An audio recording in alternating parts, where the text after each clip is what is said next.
கர்த்தருக்கு ஸ்தோத்திரம். இன்றைக்கு நாம தியானிக்க போகிறதான ஒரு வல்லமையின் வார்த்தை சங்கீதம் 101.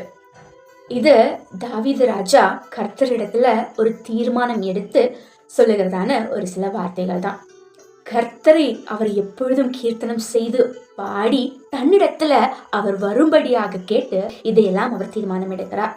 ஒரு சில பாவங்களை விட்டு, ஒரு சில அக்கிரமங்களை விட்டு, நான் இதெல்லாம் செய்ய மாட்டேன், இது உமக்கு பிரியமில்லாத காரியம், இதுல இருந்து வழி விலகி உம்முடைய சித்தத்தையும் உம்முடைய தீர்மானத்தையும் திட்டங்களையும் செய்கிறவரா நான் வாழ்வேன்னு அவர் சில தீர்மானங்களை எடுத்தார்.